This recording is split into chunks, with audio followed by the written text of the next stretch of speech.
जय हिंद everyone, welcome to force defence academy. So in today's video हम discuss करने वाले हैं कि भाई क्या जो फीमेल कैडेट्स हैं वो इंडियन एयरफोर्स ज्वाइन कर सकती हैं, यदि हाँ तो कौन कौन से तरीके हैं जिनके थ्रू हमारे फीमेल कैडेट्स इंडियन एयरफोर्स को ज्वाइन कर सकती हैं।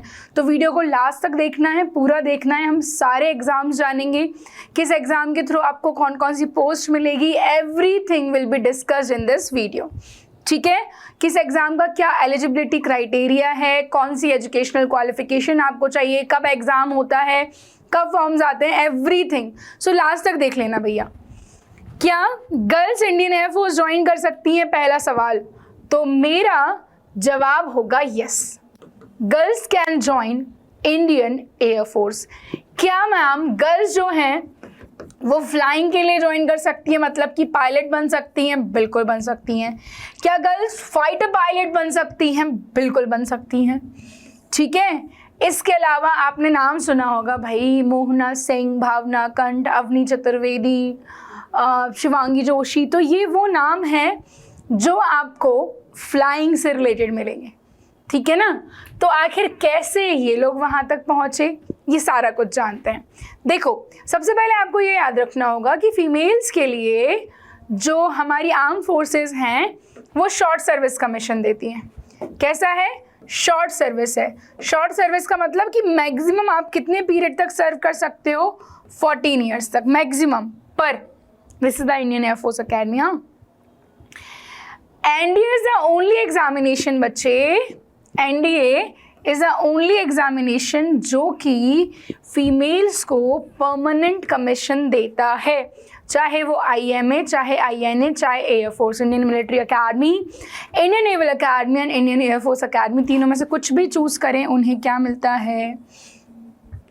Permanent commission. तो अगर आप एयरफोर्स में परमानेंट कमीशन चाहते हैं बीइंग अ फीमेल कैडेट, तो आपको ये एग्ज़ाम देना होगा।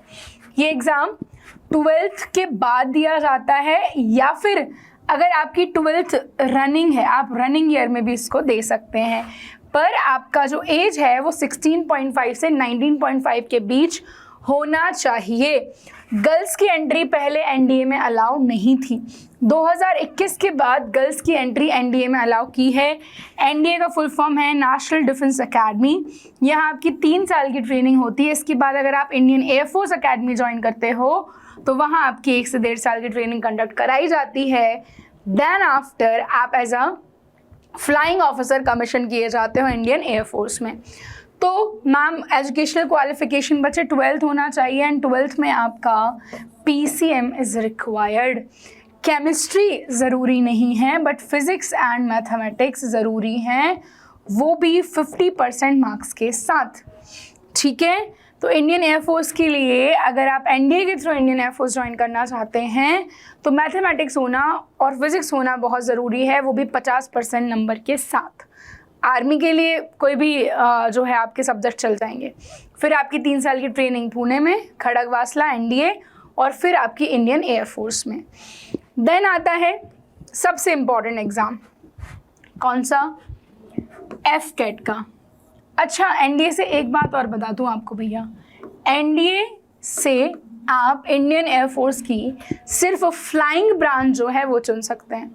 इसके अलावा आप कोई दूसरी ब्रांच इंडियन एयरफोर्स की नहीं चुन सकते। बट एफकेट एग्ज़ाम के थ्रू आप इंडियन एयरफोर्स की तीनों ही ब्रांचेस चूज़ कर सकते हैं, मतलब तीनों में से कोई भी एक आप चूज़ कर सकते हैं। Flying branch, non ground duty technical, and ground duty non technical. Flying के लिए आपकी एज 20 से 24 के बीच में होना चाहिए, पर अगर आपके पास डीजीसीए अप्रूव्ड लाइसेंस है तो आपको 2 साल का एक्सटेंशन मिलता है। और ग्राउंड ड्यूटी चाहे टेक्निकल हो चाहे नॉन टेक्निकल हो, आपके पास जो एज लिमिट है इट इज़ 26 ईयर, 20 से 26 साल।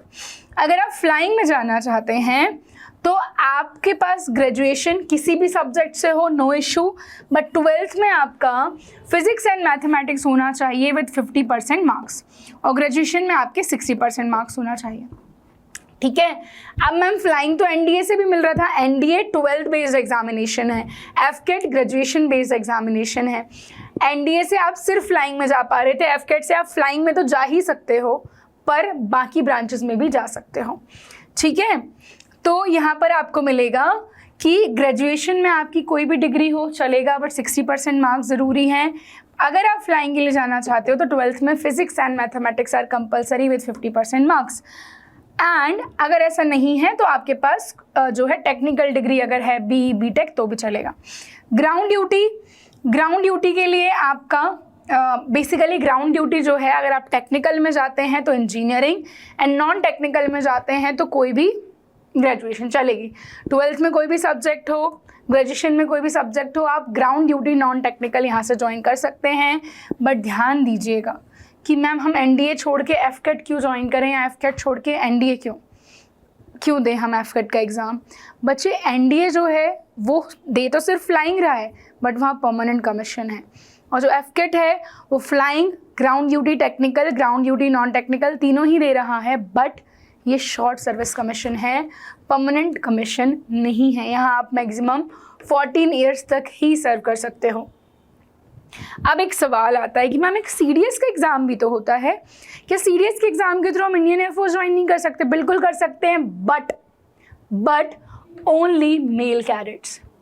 सीडीएस का exam combined defence services graduation basis का ही एक एग्ज़ाम है, जिसके थ्रू आप Indian military academy, Indian air force academy, Indian naval academy and officers training academy ये ज्वाइन कर सकते हो। अब ओटीए यानी कि ऑफिसर्स ट्रेनिंग अकेडमी, आईएमए यानी कि इंडियन मिलिट्री अकेडमी, ये दोनों ही आर्मी की हैं। आपका ग्रेजुएशन में कोई भी सब्जेक्ट हो चलेगा, बट इन सभी अकेडमीज़ में से जो गर्ल्स हैं वो सिर्फ ओटीए जा सकती हैं, और जो बॉयज़ हैं वो OTA, IMA permanent commission, OTA short service army के, आईएनए नेवी और एएफए चारों में जा सकते हैं, पर गर्ल्स सिर्फ ओटीए जा सकती है। इसका मतलब ये है कि अगर आपको इंडियन एयरफोर्स ज्वाइन करना है बीइंग अ फीमेल कैंडिडेट, तो आप सीडीएस का एग्ज़ाम नहीं दे सकते। आपको आर्मी ज्वाइन करना है तो डेफिनेटली आप दे सकते हैं। Girls are not eligible for IMA, INA and AFA through CDS exam.